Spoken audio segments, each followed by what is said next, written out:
And here we are. There's a lot of sounds going on. I will tell you one thing, that the sounds that we're hearing on this Wednesday, December 9th, 2020, are not coming from my space. They're not coming from Philip Grossman's space. They're not coming from eriknaso's space. They might be coming from that space down there because somebody is not in their apartment wearing an Airy Australia t-shirt, and it's Matt Allard. Matt, good to see you. How are you, sir? I'm actually okay. I'm doing all right. Good to be back. Yeah, there's a bit of noise going on. They're doing some cleaning in the room. Sorry, I can't control it. This is going to be the most interesting Newsshooter Weekly we've ever done, because we got a great guest, Philip Grossman, and we have Matt in the hospital, which makes us look like we're just complete assholes that we're forcing Matt to be on a live show on YouTube while he's in the hospital. But it's not like that, guy. It really is. It's not like that. They have amazing healthcare in Japan. So he had a wart on his toe, and he had to go to the hospital for 10 days to get the wart removed. I mean, the healthcare system in Japan is fantastic. Like, amazing. And he had Mexican food on his rider, so they're just giving him Mexican food. The vacuum cleaner now. You might have to. Well, I will say it's kind of apropos that you are in the hospital, because Philip is our guest today, and if anybody has traveled around the world to strange and interesting locations, and I'm not saying a hospital in Tokyo is a strange and interesting location, but if we're going to do it and it's going to be odd, it's going to be this week. Right, Philip? Good to see you. Exactly. How are you, sir? Good to see you. Thanks. I'm doing well. Thanks for having me. I appreciate it. Yeah, I just want to raise a glass here. We don't drink here on Newsshooter, but I want to raise a glass to our friend Matt here, who is recovering and doing well. So just a little sip to you, okay? So cheers to Matt, and on your recovery. It's important that this did happen and you are on the mend. And just so that everybody knows, this is a physical injury. Matt is doing well, and he is going to heal, and he's going to be fine. And it will be. I don't know what that is, but we should have subtitles. I think we should have maybe some closed captioning going on. All right, so I don't know what week this is. Is it 12, 13?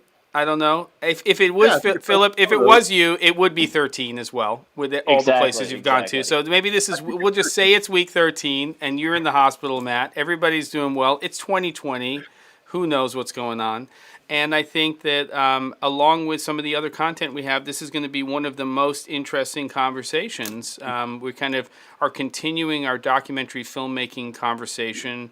We've, of course, started that with you, Matt, and talking about some of the things you've done in your career. Philip has had a fascinating career that just continues, having to do with stuff that most people who are doing what we do are not doing, meaning we're not doing what Philip's doing.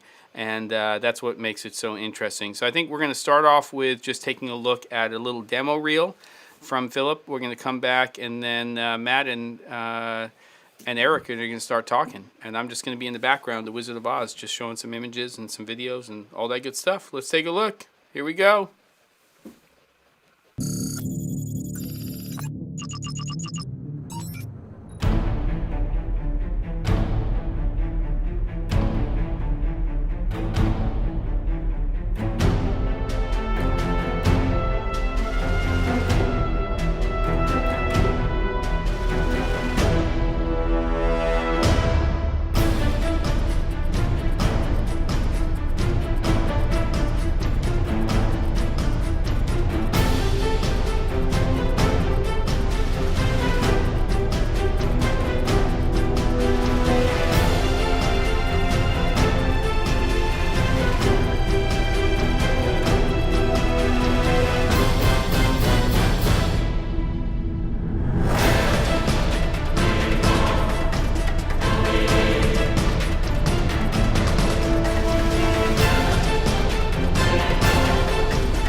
That's good stuff.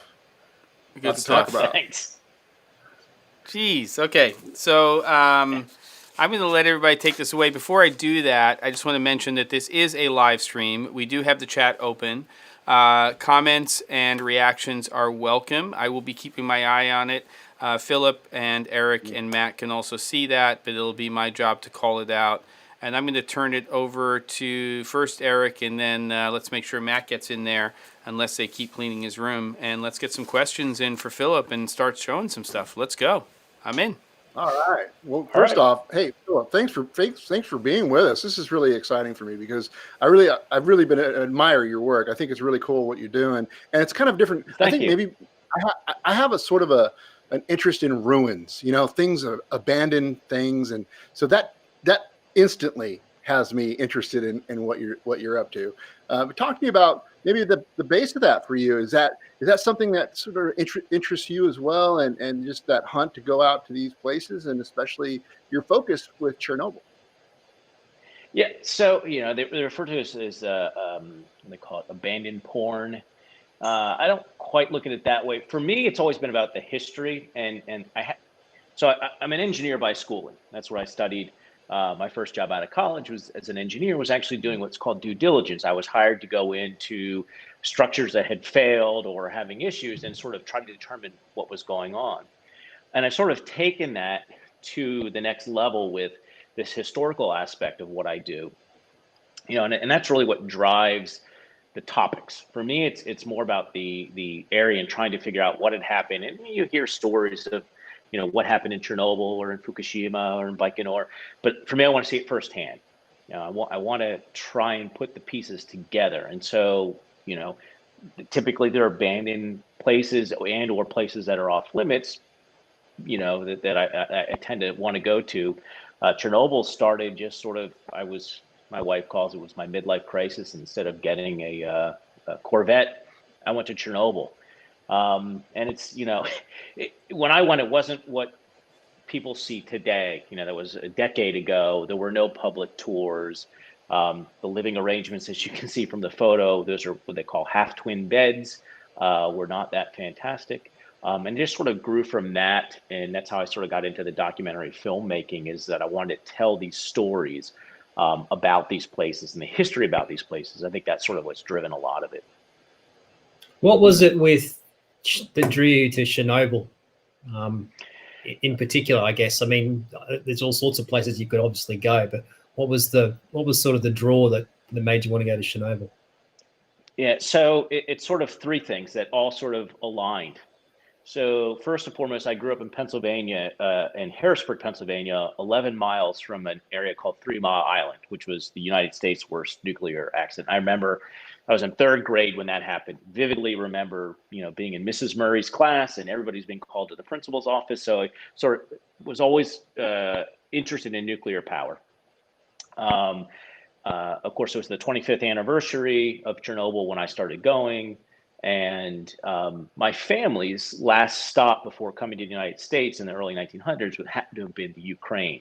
And so all these things sort of aligned. And I started studying nuclear power in college, and then switched to civil engineering because I was naval ROTC at the time. And, nuke power guys typically wind up in giant metal tubes underwater for 6 months at a time. And I decided that's not what I wanted to do. So I switched to civil, but I've always had this fascination with nuclear power, and all those things sort of aligned. And, my wife said, I was disappointed in what I was doing in my career. My wife said, why don't you girlfriend at the time now, wife said, take a year off, go, focus on your photography and cinematography. And, just sort of all these things sort of aligned. And I said, Chernobyl's the place I want to go. And that's, I thought I was going to go one time and that was going to be it, check that off my bucket list. And it sort of turned into this long-term, decades long passion project. I guess, back at that time, it's one thing to say, hey, I want to go to Chernobyl, but I guess the logistics of trying to organize to actually get there and get permission to go in and film, that must have been exceptionally difficult.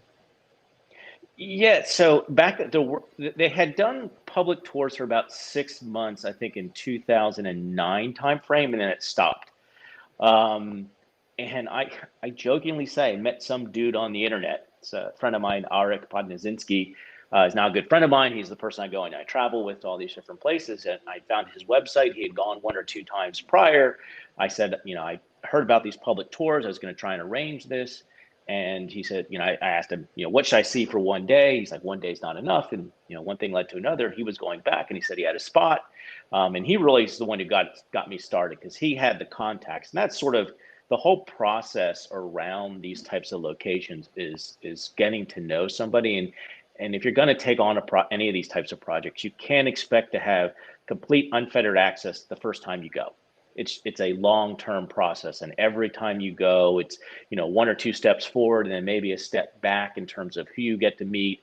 You go down a path, and someone you've never met before. You're putting some faith in them to make the contacts with different people in the government or the management or whatever it may be. And so early on, it was not an easy thing to do. Now there are 4 or 5 different tour companies, public tour companies. You can schedule tours and go for a day or 2 days. Back then it was not that easy, and I think up until about 2017, it was a difficult place to get to. Let's talk a little about safety, because obviously it's still not safe just to walk around that location. You have to be very aware. I mean, it's a life and death situation if you get radiation in some ways, or at least you could have long-term illnesses from it. How did you prepare yourself to understand the risks that you're taking and to protect yourself? Yeah. So, radiation is I think, a very misunderstood phenomenon, natural occurring event. Yes, it's dangerous. You've got to take precautions. Like I said, I started studying nuclear power in college, so I had a basic background in it. You take a dosimeter and a Geiger counter, which are 2 sort of different things. You take those along with you. And you just be careful. It's like anything else.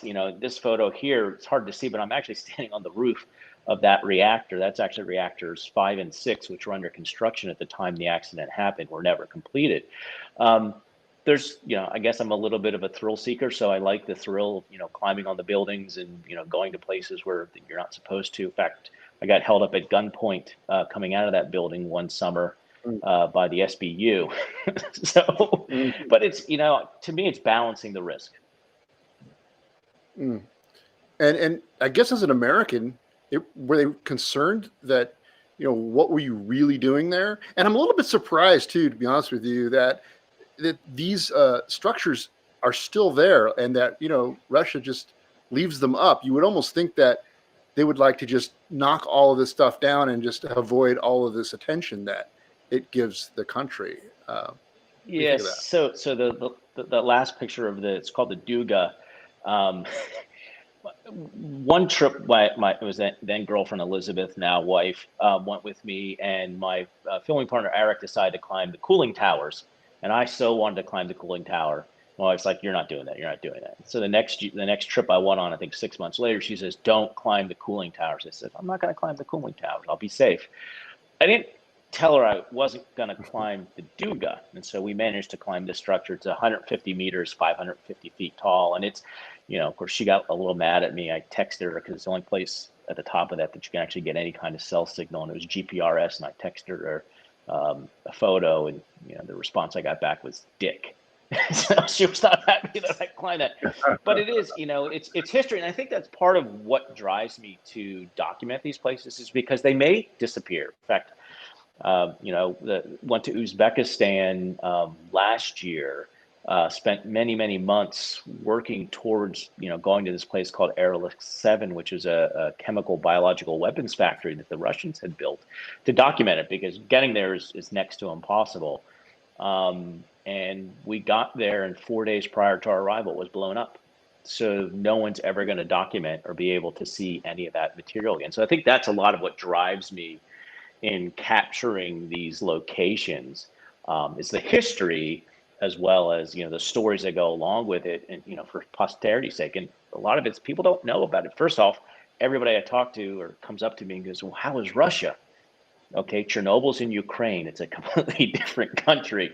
Same with Kazakhstan. It's a different country, and so it's getting that information out there to people. I love teaching. That's something, whether it's historical stuff that I do with the documentary, or with the technology that I use, cameras, or my former day job in the media technology industry. I love teaching and helping people learn about anything. And you were somehow involved with the HBO series Chernobyl as well, I believe. What was your involvement with that?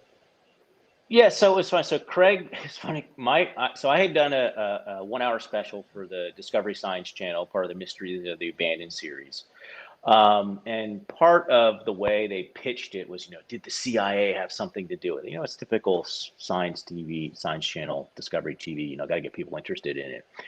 And the Huffington Post had done an article about it, said the CIA, and Craig responded to it on Twitter. Craig Mazins, for those who don't know, is the writer and director, or writer and producer, I guess, of Chernobyl, HBO series. And I knew who he was, and I was playing kind of cagey. I'm like, well, you'll just have to watch. Like, you can't believe that the CIA. So finally I texted him, or direct messaged him and said, no, I don't believe this. It's television, blah, blah, blah. And so we became sort of friendly. I said, if there's anything you guys need when you do the show, let me know. Oh, no, we're fine. We're fine. And then I think it was about halfway through their filming, Craig reached out to me.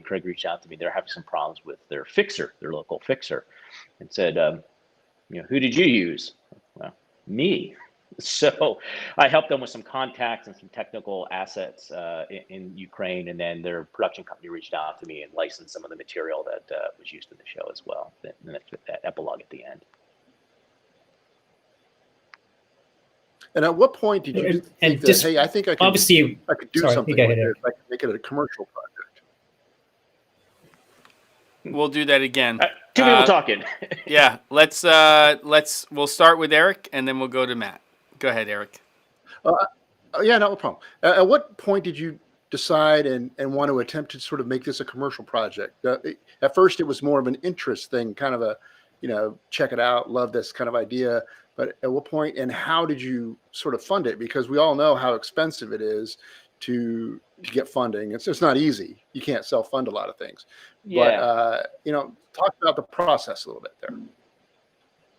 Sure. So I thought it was a once in a lifetime opportunity. The one time I went, and my friend Erik contacted me about 6 months later, says, I'm going back. I said, well, okay, but I want to go for a longer period of time. So we went for a longer period of time. And then I think it was on the third trip, we finally said, there's a story here. And all documentaries, I don't care what they are biased in some way, shape, or form. It's not a right, wrong, or indifferent. It's just that's what it is. Someone says, I have a story to tell, and I'm going to tell this story. And because it's a documentary, everybody assumes, it's got to be truthful and it's got to tell everybody. But that's just not human nature. I wanted to be a little bit different. I wanted to sort of, as weird as this sounds, let the story come to me. And so in 2016, we were coming up on the 30th anniversary, and I said, we need to do something. And so this is a sort of a warning for anybody who's doing this, is just check the people you work with. There's a lot of shysters. We all know they're out there. So I met a guy who said he was a producer and he could do this, that, and the other. And I was smart enough to write a pretty decent contract. And we started down a path, sort of as a documentary story about energy and our needs for energy. And there's a sort of that pitch reel. So if you want to play it, Jem, this is the original pitch reel that we put together for what we thought was going to be the first story that we wanted to pitch. All right, let's go ahead and take a look at that.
statistics we're studying aren't just numbers.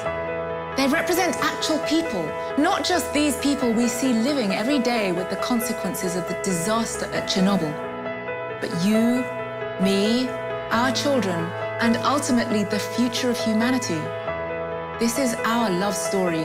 We have only one planet to call home, and the type of stewardship we embrace will determine how our story progresses. And indeed, whether or not it has a happy ending.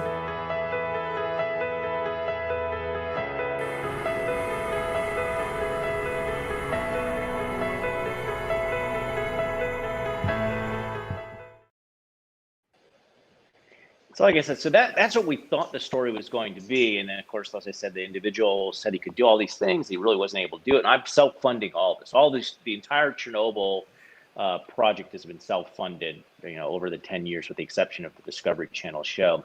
And it happened that while I was working with my attorneys to extricate ourselves from that contract, somebody who worked for High Noon, had done editing at High Noon, who had followed me, said, "Hey, I love your stuff. I really think this should get out there.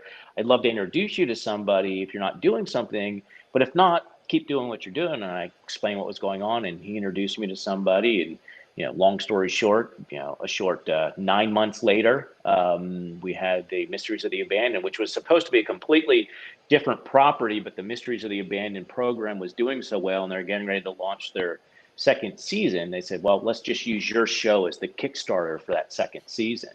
And that's sort of, where it went from there. It was supposed to be turned into a different series after that. And then again, warning for everybody, when you get into this, it's an interesting business. The two production companies that were involved sort of got into an argument about who owned what rights to what material and what ideas, and it all sort of ended there. So that's how I got involved with the Discovery Channel on that show. But it's for me, it's a long game. So I'm now actually in the process of working with another production company on a whole different sort of series of stories around all this material as well. And it's just, again, it happens that you meet somebody who meets somebody who meets somebody who introduces you to somebody. And that's really, I think, the story that people have to understand with this craft. It's very unlikely you're going to meet that one person and the next day you're going to have a television deal. Just as I think someone described it to me once as it's slow motion Russian roulette. That's how he describes television development. Yeah, you really have to be ready for that. Yep. I'm giving this one to Matt. You're in, Matt. And this series led you from Chernobyl to places like Kazakhstan and then also Fukushima. I've spent a lot of time up there too. Did you find any similarities between Fukushima and Chernobyl in terms of you've already been somewhere where a nuclear accident happened? Did you sort of have an expectation in your head as to what you were going to see or what it was going to be like when you first went to Fukushima? So, initially we went in 2016 was the first time we gotten permission to go up there. And then the subsequent trips, my friend Erik, who's on the right-hand side of that photograph, asked me to DP his documentary around Fukushima and Chernobyl. And I said, certainly. So that's how I sort of got involved in Fukushima. Fukushima, it's interesting that, so there's similarities. Obviously, they're both nuclear power plant accidents. One was really a natural disaster that caused the series of events that happened that caused the meltdowns at the Fukushima plant, as compared to really human error and bad design at Chernobyl. Chernobyl also, the plant exploded. Fukushima, the plant never really exploded. There wasn't an explosion, but it wasn't the reactor that exploded. So the amount of radiation that was released is very, very different. The thing I found most interesting really was about how the population dealt with it. In Chernobyl, although it's been 30 years or 25 years when I started this, 35 years now, that the people don't want to talk about it because it's more of that mindset that the KGB is listening. In fact, I interviewed a person for my show who, he showed me his signed papers that he was not allowed to talk about the things he was doing by the KGB. In Japan, the culture is more of being ashamed that it happened. People don't want to talk about it because of the shame. So that's the most striking difference between those two cultures. And that's the thing I find interesting in doing documentaries, is that people say, well, it's another nuclear disaster, it's going to be the same thing. It's not. The stories are about the people and the effects it has on the people and how they persevere and go through this. And the funny thing is that Japan was one of the first places that stepped up to help Belarus, the country of Belarus. Most people don't know this, but 75% of the radioactive material that was ejected from the reactor in Chernobyl landed in Belarus because it's right on the border. 11 years later, when Fukushima happened, Belarus was one of the first countries to step up to help the Japanese because they've learned how to farm in highly radioactive areas. They've learned how to deal with the radioactivity, how to decontaminate areas with radioactivity. And so it's really sort of, I guess it makes me feel good that countries, as much as, we have these relationships where countries don't like each other, that they're still, the science is willing to step up and help each other. I think that's sort of the thing that also drives a lot of the documentary work that I do is I'm trying to look at it from a science and engineering aspect because it removes as much of the politics as possible. Yeah, it's interesting here in Japan because, obviously radiation is one of those things that you can't see, you can't smell, don't necessarily feel it directly, at least anyway. And here in Japan, you barely ever hear about Fukushima anymore on the news. It's almost like, it happened and then it's sort of gone about its normal way, but it's still there and nothing's really changed, and they're still dealing with the problem even today. So I think it's sort of interesting. Do you find that that's sort of a hard sell in terms of angles with disasters or nuclear accidents like this? Is that people, I guess Chernobyl's the big example where everybody sort of knows about it, and people obviously knew about when Fukushima happened, but it seems like a lot of people have almost sort of forgotten about Fukushima. Yeah, and I think that's a lot of the things that I'm looking at and documenting are with an eye on trying to keep those things from being forgotten. And making sure that the messages of whatever it is that happened there get out, that the stories of the people are saved. It's always difficult to try and, networks don't necessarily always want to do something that's a disaster related thing. There's only so many disasters they want to show on TV. I mean, heck, 2020 in and of itself has been one giant disaster. So I'm not sure how much more people want to see, but it is a thing that I'm cognizant of when I go in and look at these stories that I want to tell, but I always look at trying to do it from a more either human side or engineering technology side, so that there's some type of learning that comes from it. Awesome.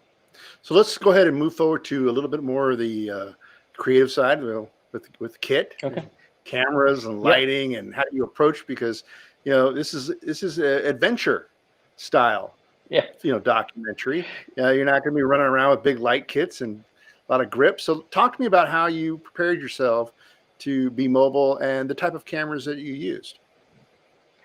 So my filming partner always jokes. He goes, "You bring so much stuff. Why do you bring so much stuff?" I'm like, next trip I'm going to take less stuff. And for me, during a large portion of this, I was working for the Weather Channel. I was the senior director for media technology and strategy there, which meant that I had access to some of the latest and greatest technologies, being a well-known network in the United States.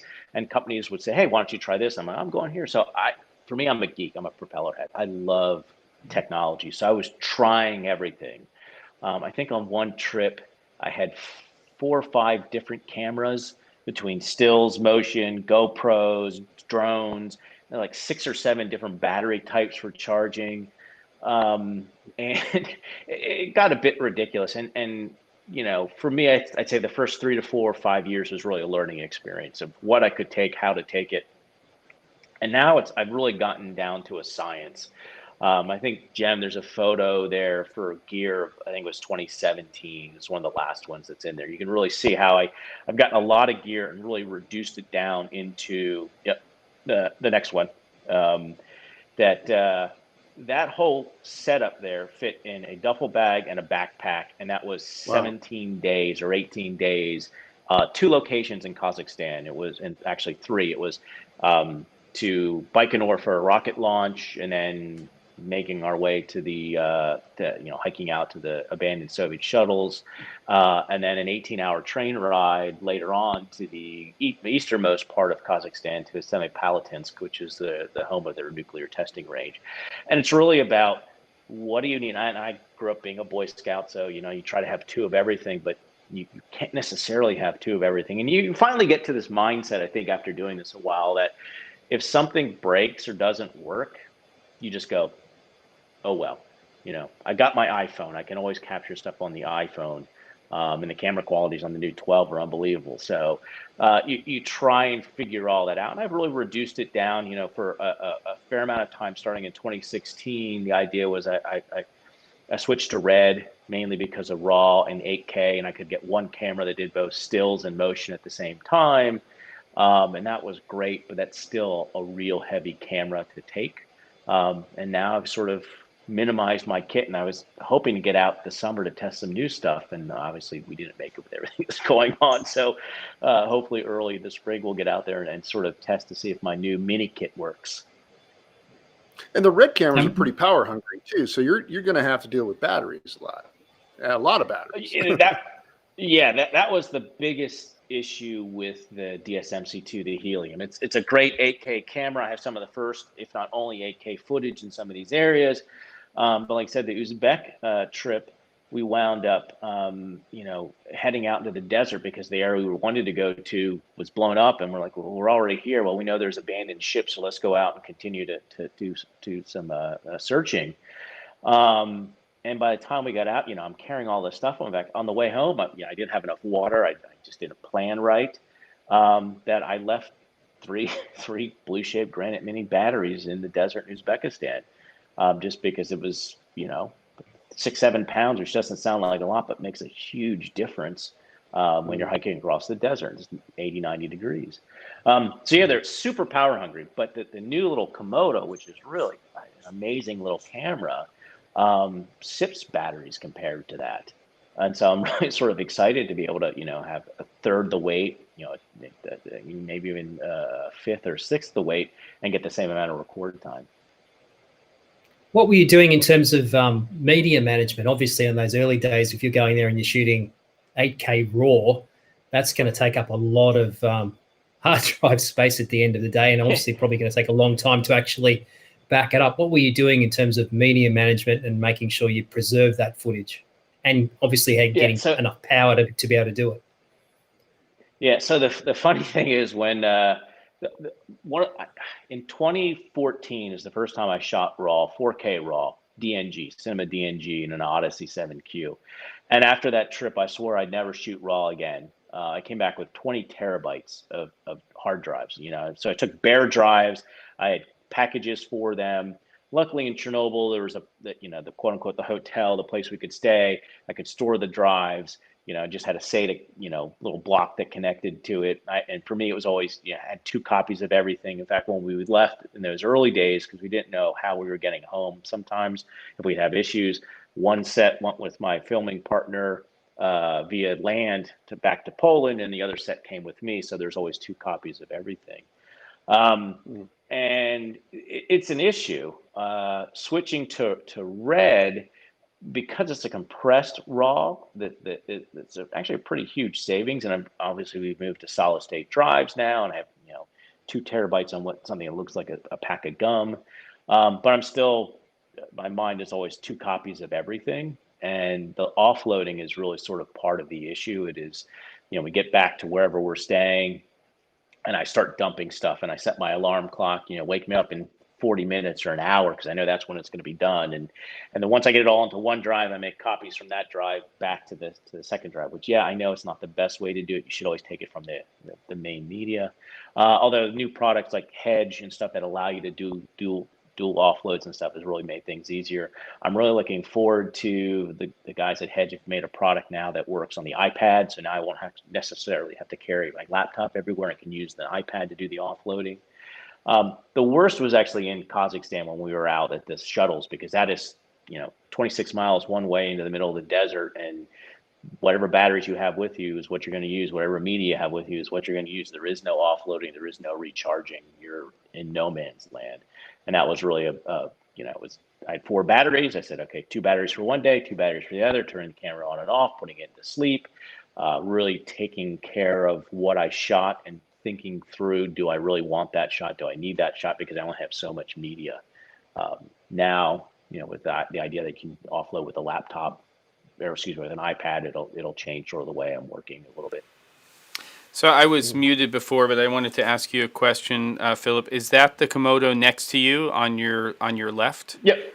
Yeah. So Yep. so this obviously is considerably smaller than previous Red cameras, though they haven't been huge. They've been a little bulkier. I know, still modular, but the fact that you can power that off of quote unquote camera batteries and dual batteries on the back, does that make for a huge difference for you? Because we're not trying to focus on technology from the standpoint of let's just geek out on technology, but it's really Right. What does it give you as a filmmaker? And we can clearly see that even if you had a smaller lens, that kit could go smaller. Tell us about what you think the setup's going to be. Yeah. Yeah, so that 40 mil pancake lens on this is amazing. It is a tiny little camera. One is it as of course my friends always laugh at me. It's so much lighter, I can take less gear. Sort of, it's like, no, it's so much lighter. I can now take extra lenses that I couldn't take before. But it is really tiny and lightweight, and the savings I get in room from the batteries. So one is the batteries are tiny, so I can separate them and put them in different bags, and stick them in every pocket of where I'm going. So that enables me to carry more batteries with me. Get much longer runtime, so I'm not as worried about balancing that power load on the camera, turning the camera on and off. The camera also boots up in like 20 seconds compared to a minute and a half on the DSM-C2. So, and because it is tinier and you really put a smaller lens on it, it's a much more intimate camera. So it's helping me. Before you have this big camera, this big lens, and even like you said, the DSM-C2s aren't all that large. It's a big camera in front of somebody who doesn't speak your language. I don't speak Russian all that well, so communications there, but it's sort of intimidating. With this, it's much smaller, and I can just literally sit here like this with the camera and talk to the person. They have no idea that I'm even shooting. I'm just having a conversation. I can use the screen on the top, so it allows you to really get a more intimate story. The global shutter is great because I do everything handheld, and that saves a lot of my shots because inevitably I trip or shake the camera, and that shot now can be stabilized. Where in the past that shot would just look like jello if you tried to stabilize it. So the technology and the size and the scale is really making what I do easier. So it's less gear to take, less weight, and I'm 51 years old now. There's only so much weight I can carry in a pack. Well, Matt carries his, Amira around the forest all the time, so I don't know what you're talking about there. Yeah, and look at where that got him. The dude's in the hospital bed, okay? Come on, what's going on? This thing can be thrown onto a little Ronin, so I can now, that's the other thing. So before I wouldn't take the Ronin because the DSM-C2 is really hard to balance on the Ronin. Now this camera is small enough, and I have enough excess room that I can now take my little Ronin S with me, or the RS2, and now get shots that I couldn't necessarily have gotten before. And so for me, it's all about modularity, everything I do. So I've got this kitted out. You saw, here's the camera, and I can quickly throw on. I'm a big NATO reel fan, so I quickly grab my NATO handles, slide those on, lock them, good to go. Already locating pins for the monitor. Immediately can take that off, throw it on top of the. And that's what I do a lot of my time prepping for a trip, is trying to figure out the best way to, accessorize or kit out the camera to make it much more effective. I've started using the iFootage C-Stars, which enable me to take a monopole and flip my tripod head onto that real quick, and then take it off that and stick it onto a tripod. It's the time it takes to unscrew everything and move things around. That's a lot of my time is spent. In fact, I took a 6,000 mile drive across the country this summer because I couldn't get out. Just to test these things. It was not necessarily testing the image quality, because I know these cameras, any camera that you have, modern cameras today. I mean, this year we've got, this between the C70 and the new FX6, and just every camera that's coming out just captures amazing footage. But it's how can I utilize those cameras? What is the stuff that goes around it to make that camera useful, to allow me to use it as a tool to capture the story? Let me ask you a question, Philip. Oh, sorry. Go ahead, Matt. You go first.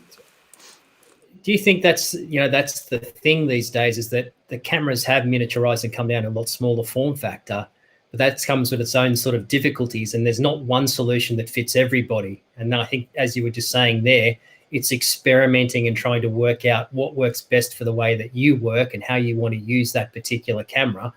So that's probably the hardest thing, I think, if you're buying any one of these new small cameras, is working out how to rig it up so it suits how you want to work. Yeah, and that's, the image quality in all these, and we'll get into these, excuse my French, pissing matches, urinary Olympiads about, oh, this one's 14 stops or this one's 15 stops. Well, great. Your TV show that you're going to have on Rec 709 is 8 stops or 6 stops. Yeah, you want to start with a higher level, but 13 to 14 stops is great, since even the HDR spec is only 12 stops. Within the Dolby Vision. So, but you're right, Matt. It's really about, how do I make this camera useful for capturing the type of story I want to tell. If you have a dialogue-driven story, I don't know if the Red's the greatest camera, because its audio functionality is very minimalistic at best. Now, there are ways that I've kitted it out and added external audio, and I'm using a new Track E. I actually had a friend of mine order it for me who lives in Canada, so he could get the international version that has the audio coming out of the headphone jack, so I could actually feed it into my Red. But that's a great little way for what I do, which is not a lot of audio driven, but when I do audio, in interviews, it's an easy way to do it. But that's the thing, is how do you use these tools most effectively for telling the story? So I have a question for you that sort of goes back to when you were mentioning global shutter on the Red camera and the advantage to that. And obviously, historically, one of the things that, and you have a long history with Red, that they have excelled in is, the K game, in terms of resolution and being able to shoot at a higher resolution and in giving yourself either that higher resolution natively in terms of delivery, or in post going to a lower resolution, whether that's going from 8K to 4K, it's going from 6K to 4K, 4K to 1080, whatever it's going to be. So different horses, different courses, all of that stuff. But what is your viewpoint, even with your history with Red?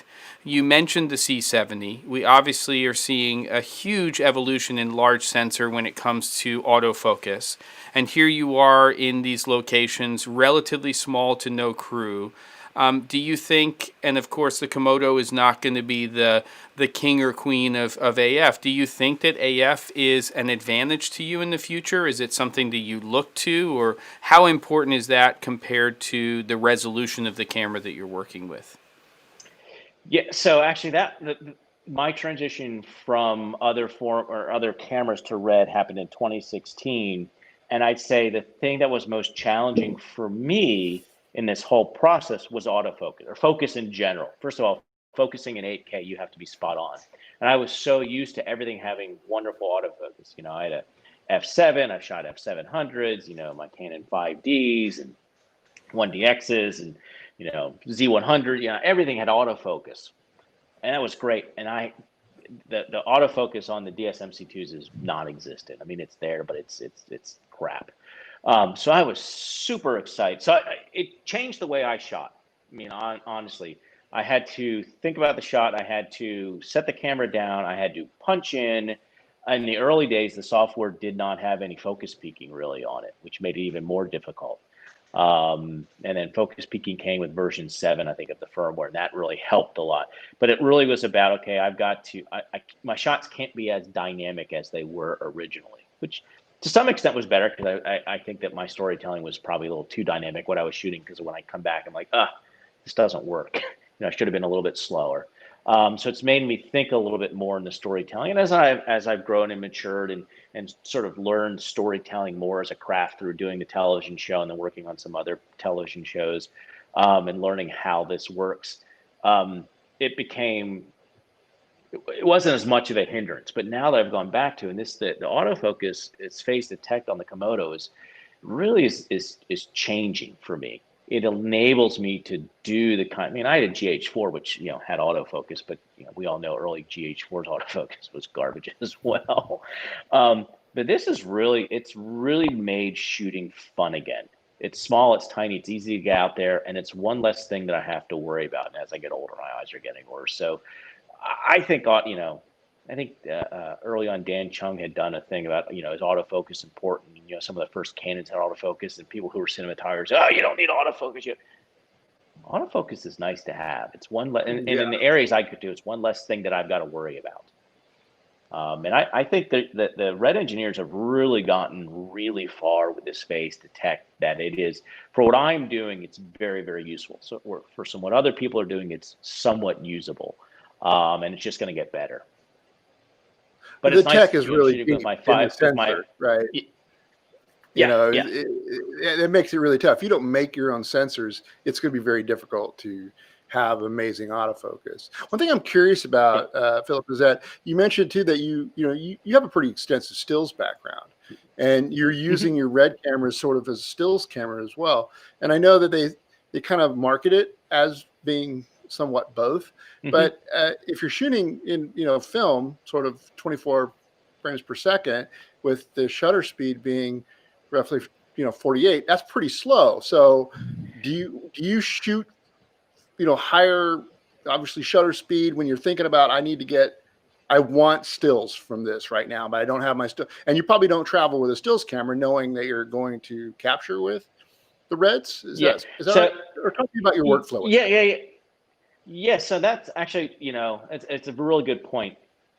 It is very hard to do both at the same time. It is a different mindset, capturing a still versus capturing motion.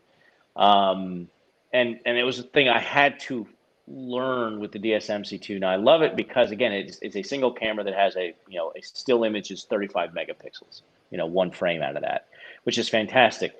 The way I would do it is I just have two profiles set in the camera, that I could quickly just press. They programmable buttons, and basically I'd hit my one button and it would flip me into what I called my stills mode, which effectively was just upping my shutter speed and upping my frame rate. What it's enabled me to do, though, is to do things that So one, I was out shooting in what's an area called Rainbow Canyon in outside of Las Vegas, actually in California. And it's where these Navy jet fighters come down. And it was amazing because I had a camera that shot 60 frames per second. And I just had to crank up my shutter to capture what I needed. And I could capture that motion, and I could slow it down because, a jet flying through it worked great to drop it, from 60 down to 30 or 24. Looked great, and you conformed it. Ran into two other photographers up there, and they're touting their big, I don't know, they were shooting 1DXs, right? 15 frames per second. And I held up my Red. I'm like, this is 60 frames per second. So it is a different way of doing things.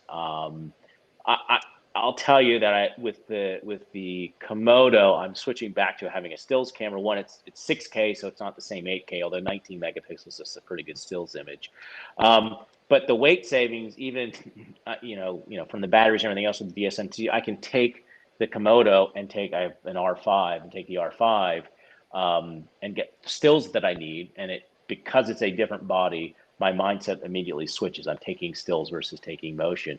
And then the R5 having that 8K, now it's only 30 frames, still allows me to do that same, if I want to take high resolution, fast moving things, or if I want to, take stills of somebody and you want it to be a little more intimate where it's not, taking a picture, telling them to move, the DSM-C2, I used to just sort of hold around my chest and just talk to the person, have them talk to me, and I'd be capturing.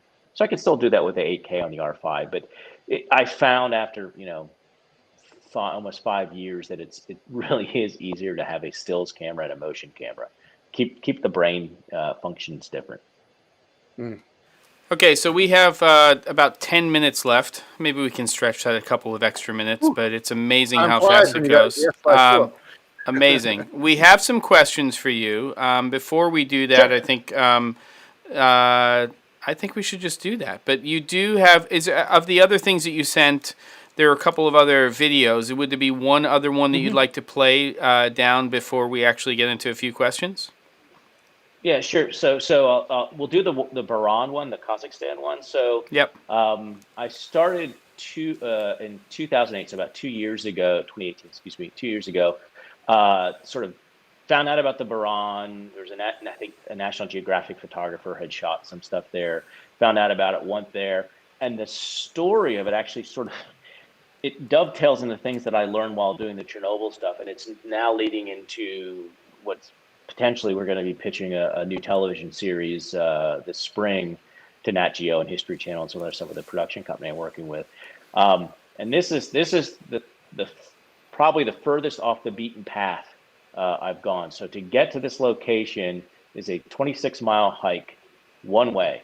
It's done at night because you're technically in Russian territory. Baikonur Cosmodrome, which is in Kazakhstan, is actually Russian territory. It's leased from the Russians. And so we've tried talking to Roscosmos and to the powers that be to get permission to go in there, and just couldn't, or they were unwilling. And so we decided to sort of make the hike there ourselves, and did it at night and got there and spent 2 days living inside this old Russian hangar and captured some, history that most people didn't even know, that the Soviets built shuttles. And then the big story, whether they're exact copies or not copies, but you can take a guess for yourself what it is. Okay, let's check it out.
If those walls could talk. Yeah. Man, So cool. Yeah. Cool. All right. Speed round. Let's get some. Doesn't it? Yeah. Yeah. All right. We're going to do real speed. Quick, I'll tell you. Go ahead. Yeah, go ahead. Real quick, I'll tell you the story. So as the second time I made the trip there, so you were carrying 65, 70 pounds of gear on your back because you have to have all your water, all your food.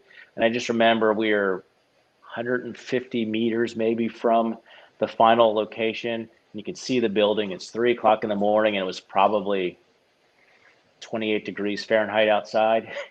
And all of a sudden, both my thighs cramped up, and I could not move my leg. I thought that I made it all this way. I'm never going to make it to this building.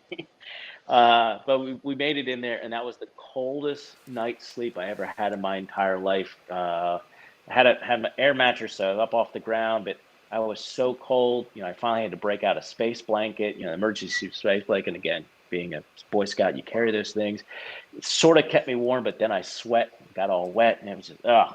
But those are the kind of things that you just, I know for the next trip I've gotten different gear. I've talked to friends, former military friends of mine, asked them about things. So it's a learning experience, So next time I'll be, plenty warm.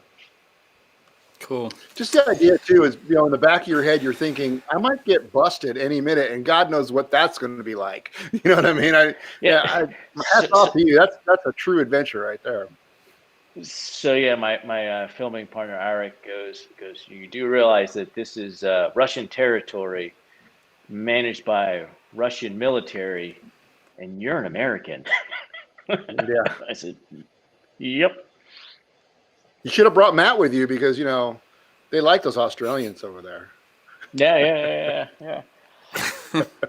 Again, we don't know why Matt's in that hospital bed, but let's just keep that quiet, okay? All right, so we're gonna speed round here. I've got some quick. We'll do quick questions, quick answers. This comes from Film Kit. I'm really into urbex photography, urban exploration photography and video. Mm-hmm. Do you have any tips on how to make these static objects more interesting for video? He's actually so much into it. She, I think it's a he, loves urbex so much they've even bought a small trailer in an area where there are more industrial artifacts than the area where I live. It lives in the Netherlands. So basically, do you have any tips on how to tell stories of these static objects? Yeah, so the best little thing you can do is take a slider with you, and there's some really small, lightweight sliders. I use the Rhino Camera Gear's the graphite slider, and it's lightweight. And that alone, learn how to use it, learn where you need to frame the shot. But that alone, that camera movement around a static object brings that object to life. And it's really, my wife hates it when I tell the story, but the dog whisperer always said, when you take a dog, if you pull back on the chain, you're fighting the dog. He's it's the most powerful. But if you pull him sideways, get him off balance, and he's going to look at you. He's going to pay attention. And I've always sort of taken that mindset when I do my photography or I do my video is, how do I change the perspective? If I take a portrait head on, it's like every other portrait that every other person's taken. But if you go slightly lower or slightly higher, how does that change the visualization? How does that set the viewer off balance slightly that draws them into the image? So that's really what you need to think about is, how do I change the angle at which I'm taking the image, whether it's stills or motion, that sort of puts it off balance, draws the person into that image? Great. Okay, another question I think is a good one from Chris. You protected yourself while in these dangerous areas, but was there anything you had to do to protect your gear from the environment or environments you were shooting in? Well, in Chernobyl, never put anything on the ground, directly on the ground, because that's where you're going to have radioactive material. I've never really worried too much about it. First of all, radiation is it's not like magnetism, where you get close to a magnet, something becomes magnetic. Get close to radiation, things don't become radioactive. It is radioactive particles. It's covered in the dust, or it's carried in dust, typically. And so I'm just very careful about not kicking up dust, although I did fly a drone inside of a building once and dust went everywhere. I was like, yeah, it's probably not a smart thing to do. And just, wipe things down like you do anything else. And, I did contaminate my pants once. When you leave the zone, you have to go through these dosimeter gates. They check for radiation and it went off. So our military minder, just go use the other gate. So I went to the other gate, went off again. He looked around, didn't see anybody, just go around, just go around the gate. So I went around the gate, and it says, wash pants. And it's just I'd gotten dust on the knee. And again, it wasn't super high, but it was high enough to set off the Geiger count, the dosimeter gate. Awesome. Here we are. An hour gone. And they only cleaned the room once in that 1 hour, Matt, and they haven't come in and bothered us. Clearly, they knew we were doing Newsshooter Weekly, which is amazing. Maybe they're watching at the nurses' station. Maybe they are. They're watching it. Yeah. I would say that based on the stuff that you sent to me, Philip, and everything that we have of the work that you've done, it would be great to have you back at some point to do a part 2 where we can dig into these locations even more.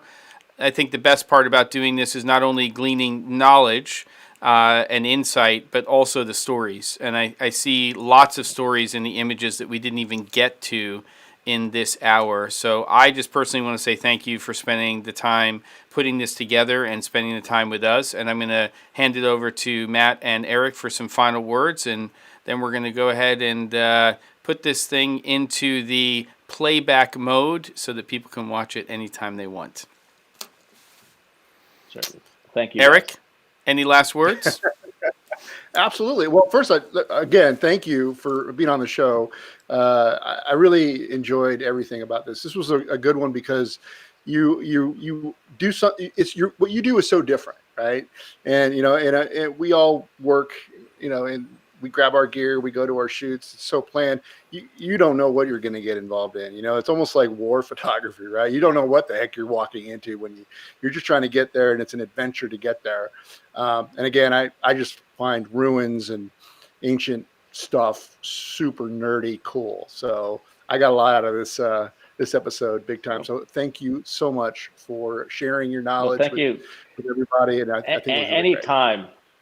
Like I said, I over this pandemic, I spent time reorganizing things because, again, we're getting ready to do another put together a pitch reel for another show, and I calculate I have 103 hours of material from Chernobyl alone and over 20,000 photographs of just that. And then Kazakhstan, there's another 30 hours in Kazakhstan, and Semipalatinsk, there's another 20 hours, and and I probably would have had a lot more material had we not had the pandemic, and I could have been on the road again. But I'm happy to come back anytime. I love it.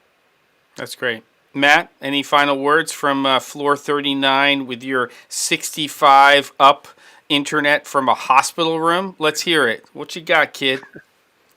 No, just to reiterate what Erik said, thanks very much for coming on. I think our audience would get a lot out of this, and the information is obviously useful to a lot of different people. Not they don't have to be doing the same type of work that you're doing, but I think everyone should learn a little bit from different types of people who are doing different types of work, and then you can take a little bit of knowledge that you learn from that and apply it to whatever work that you happen to be doing. So really appreciate you coming on. Thanks. Well, thank you Awesome. guys. Anytime. Great. Thanks, Philip. And you've got a belated happy birthday, Matt, from somebody in the chat, from Chris. And I will say we're going to be back with another episode. I've got the boys on the case to find our next storyteller, our next filmmaker to be on here. And thanks again for spending the time. And if you were here live, thank you for your questions. And if you're coming here on the playback, thanks for watching. Take care.